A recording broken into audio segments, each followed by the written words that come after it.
Las heridas de padres y madres. Ahí está, re fácil.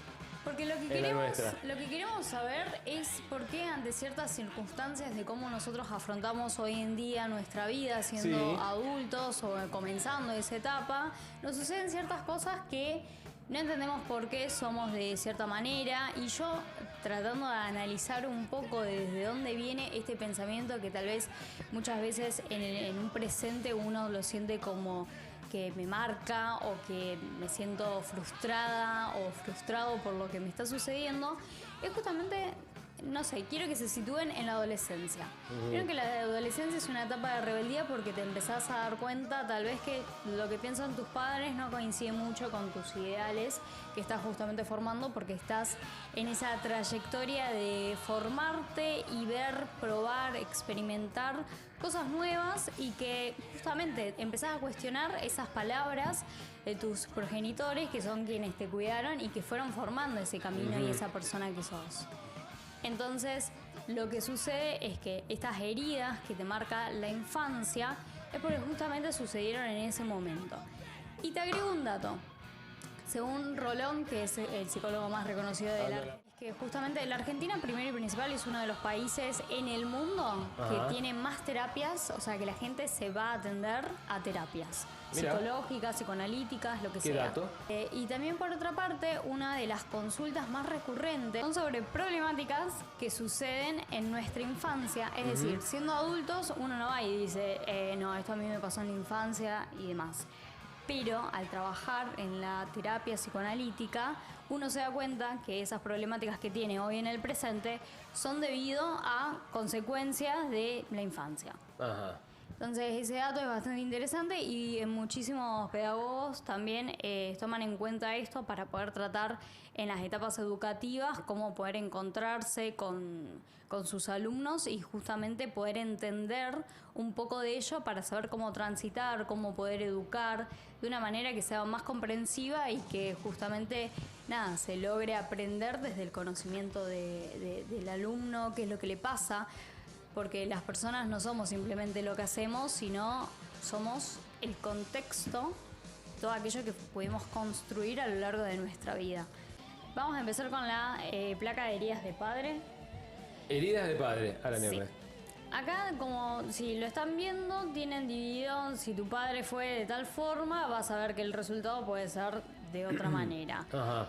Si tu padre fue emocionalmente ausente, esto quiere decir que vas a tener dificultad para identificar emociones y justamente poder expresarlas.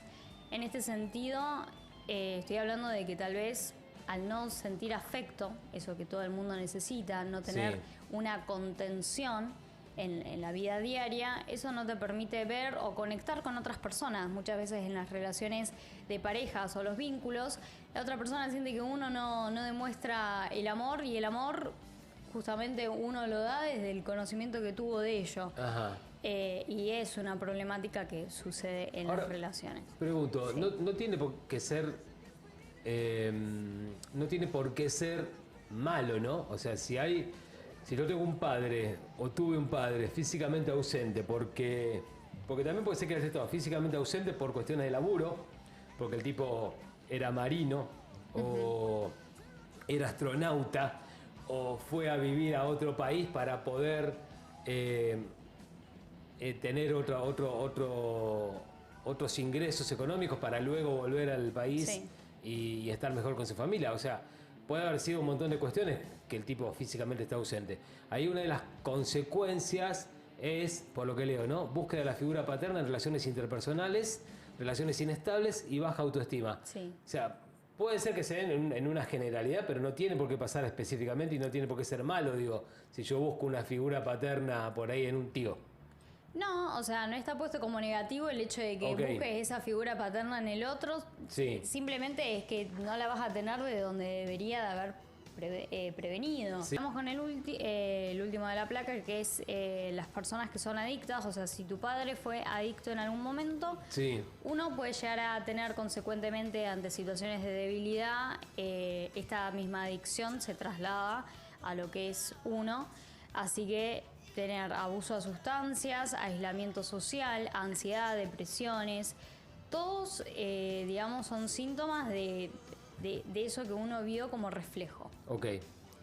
Insisto, no tiene precisamente por qué pasar. O sea, muchos chicos han tenido... No, pero puede ser algo que de alguna manera te marque en tu vida. Tal cual. Okay. No quiere decir. Es una forma de cómo la persona puede expresarse. Vamos con la segunda placa de padres, que habla justamente si fue violento, verbalmente o físico. La persona va a tener desconfianza con las relaciones que forme, porque justamente tiene ese miedo a que vuelva a traspasar por esa realidad que sufrió. Por otro lado tenemos las personas que son controladores. Muchas veces de la manera en que se puede expresar un hijo ante los padres que son controladores, ¿qué es un padre controlador? Un padre que te pregunta todo el tiempo dónde estás, que quiere saber de tus actividades, que quiere saber con las personas que te rodeas, que no es tan mal. El problema es cuando es en exceso. Cuando ya estás como invadiendo lo... Ahí me estás hablando como si fueras madre o padre. Sí. Cuando nos excedemos como madres o padres. Sí. Cuando creemos que necesitamos controlarlos. Sí, cuando también se confunde el hecho de querer controlar para saber que lo estás amando. Como querer cambiar o transgredir lo que es la palabra amor. Porque te amo, te controlo. Claro, pero no me demostrás afecto de otra forma. Simplemente sos controlador. Y doy por sentado que vos también me amás porque te controlo.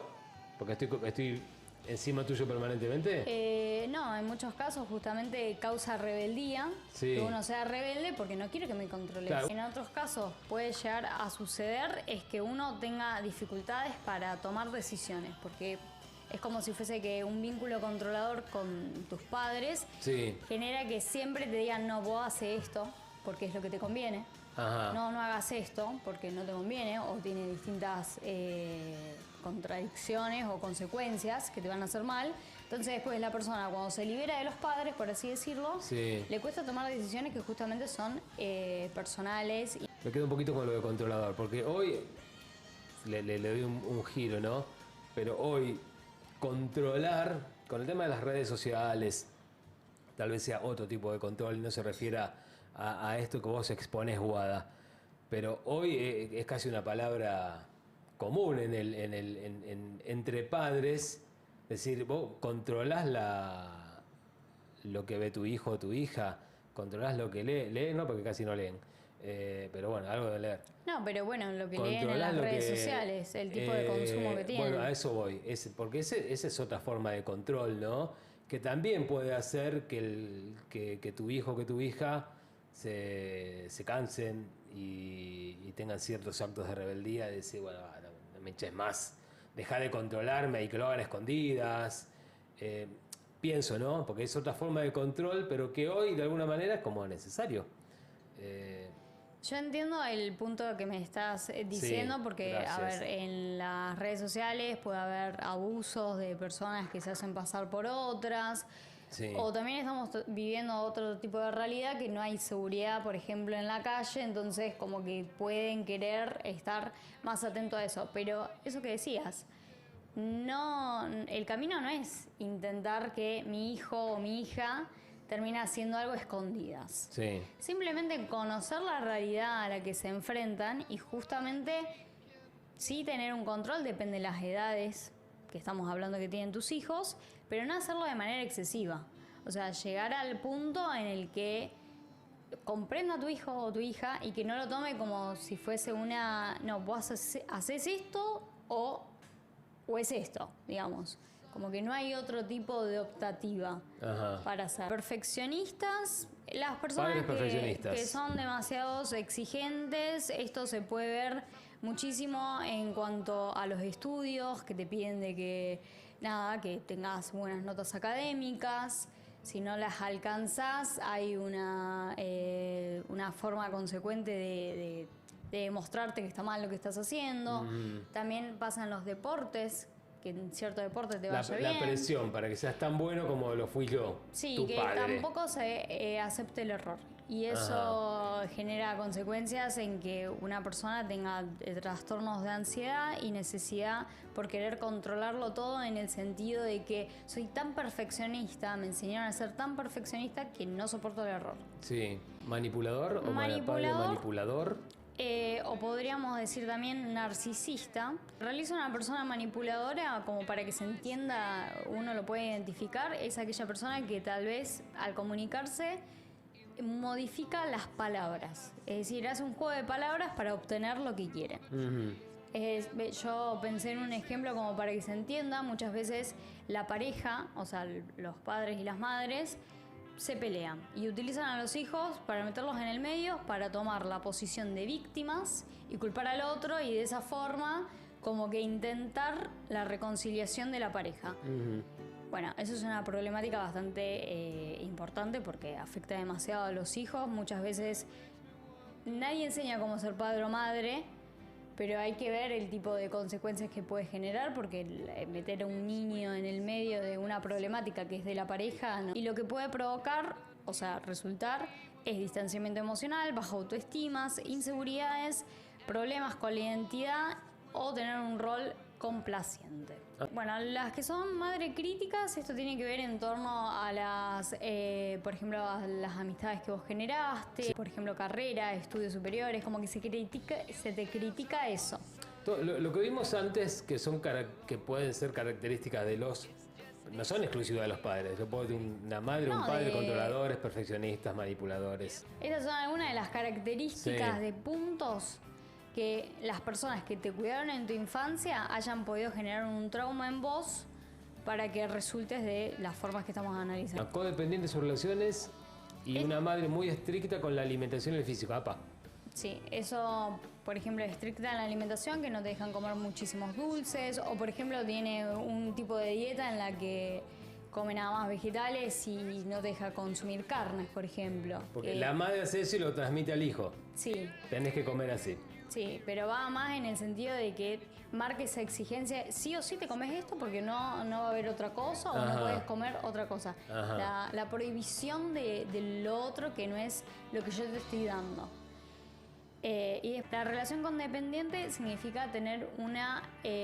o sea, la persona resulta siendo más bien sumisa porque genera dependencia sobre las relaciones que tiene. O sea, una madre que no pudo... Tal vez, o sea, siempre se mostró sumisa en el vínculo con su pareja, transmite eso también a los hijos. Vamos a cerrar con una frase que es de Stanislav Bascher, si no me equivoco, es un biólogo de ciencia y que justamente lo que analiza es cómo las células reaccionan ante las emociones. Y del temita que estábamos hablando, lo bueno es poder tratar de conectar con las emociones que tenemos porque generan un alivio. Él decía, en su universidad tenían que presentar un proyecto y el proyecto era en una máquina poder comprobar distintas emociones que una persona podía sentir, y ante voluntarios, una señora se había peleado con su marido, entonces lo que le hicieron hacer a ella era medir de distintas emociones cómo se sentía. Para poder identificar cuál era la emoción que estaba sintiendo latente. Sí. En la primera emoción ella, por ejemplo, era frustración, se sentía un 3%. Enojo dijo un 8% porque realmente se había peleado con el marido y estaba bastante enojado. ¿Esos son resultados de la máquina? Sí. Y lo último de todo fue la emoción de la desilusión. Ante la desilusión, la mujer hizo un silencio, una pausa enorme, y dijo, no, yo no estoy enojada, yo lo que siento es desilusión. Y desde ahí, lo que se comprueba con este tipo de estudio, y lo que dice Stanislao, es que uno, al reconocer las emociones, por eso es que se trabaja con la terapia psicoconductual de gestionar las emociones que tenemos, para producir ese alivio que se produce cuando uno entiende qué es lo que te está sucediendo. Desde ahí puedes optar por aceptar la situación y decidir, no sé, relacionarte con tus padres de forma distinta.